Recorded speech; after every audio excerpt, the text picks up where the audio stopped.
ne doit pas apparaître comme une solution miracle à tous nos problèmes économiques. Oui, il faut les financements extérieurs, mais il faut d'abord commencer par travailler soi-même.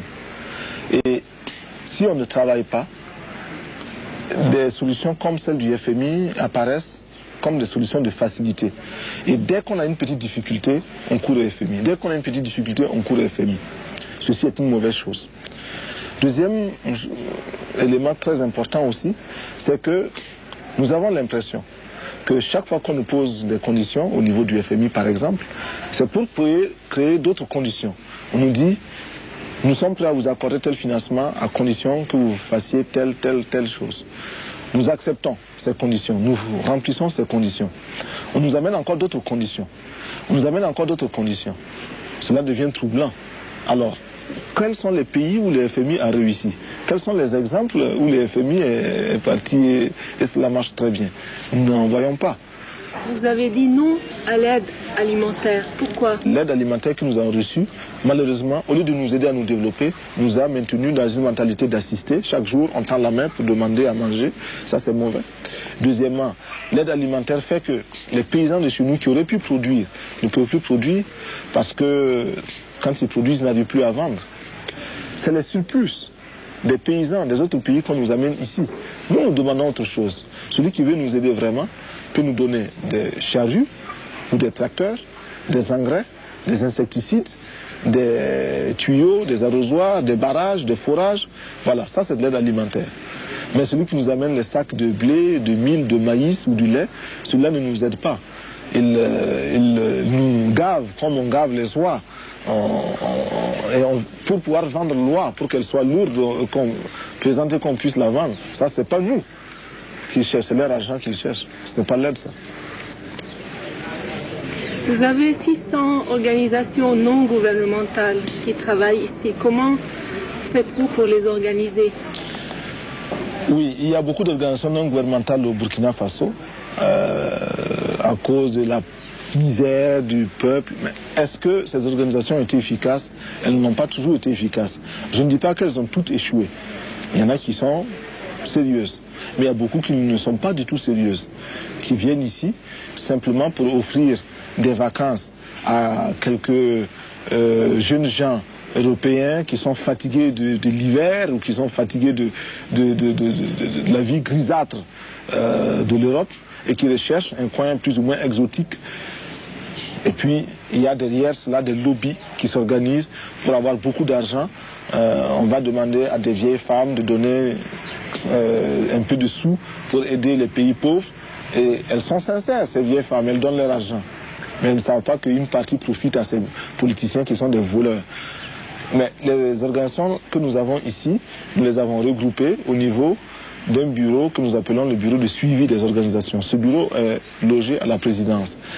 Parce que nous avons constaté que les organisations non gouvernementales arrivaient avec leur argent et étaient exploitées par les dirigeants nationaux, lesquels dirigeants les obligeaient à investir dans tel ou tel village en fonction des électeurs qu'ils ont là-bas.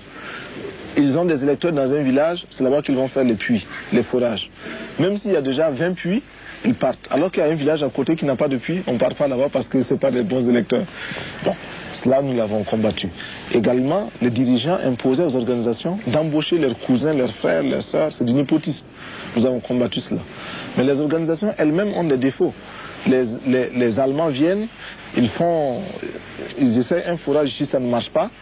Ils partent. Quand les Français arrivent, ils ne disent pas aux Français, c'est pas la peine de commencer, parce que le sol n'est pas bon. Ils les laissent pour échouer. Donc c'est la concurrence entre Allemands, Français, Italiens, quoi. Bon, nous ne voulons pas de cela. C'est nous qui perdons.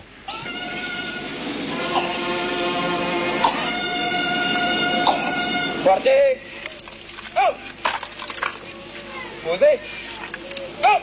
Sankaras nya idéer oroar grannländerna och Västafrikas konservativa stater försöker isolera Burkina Faso. Pour défendre l'indépendance, c'est un combat de tous les jours.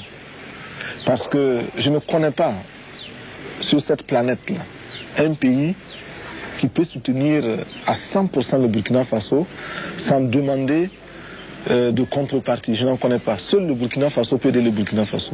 Tous les autres pays vous demanderont toujours quelque chose. Ce qui veut dire que c'est tout le temps la lutte.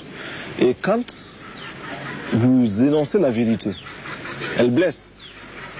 Les partenaires, les amis pensent que vous devez être inconditionnel, surtout que vous êtes pauvre, vous êtes petit et peuvent s'occuper de vous. Or, nous sommes pauvres et petits, mais nous voulons tout le temps dire la vérité partout. Tous ceux qui cherchent à nous dominer, d'où qu'ils viennent, ils sont impérialistes. Même de l'Est. Même de l'Est, s'ils nous dominent. Et pour cela, c'est leur comportement qui fait qu'ils sont impérialistes, ce n'est pas leur position géographique. On ne cherche pas l'impérialisme avec une boussole. Est-ouest, non. On cherche l'impérialisme en fonction du bonheur qu'on a et des rapports qu'on a. Vous êtes là, tant que vous voulez connaître notre peuple, vous n'êtes pas impérialiste. Mais tant que vous cherchez à nous étudier pour nous dominer, vous devenez impérialiste. Et moi, je ne cherche pas à savoir si vous venez du nord ou du sud, de l'est ou de l'ouest. Vous êtes impérialiste et puis c'est tout. Même la couleur de votre peau ne m'intéresse pas. Parce que vous pouvez être noir, comme moi, mais avoir des idées de domination et d'exploitation des Noirs. Est-ce que les Africains n'ont pas de défauts? Les Africains ont beaucoup de défauts. Ils en ont beaucoup. Le premier défaut, c'est que nous sommes pas unis. C'est le plus grand, c'est un grand défaut aujourd'hui pour nous. Mais nous avons les autres défauts des hommes, des autres hommes.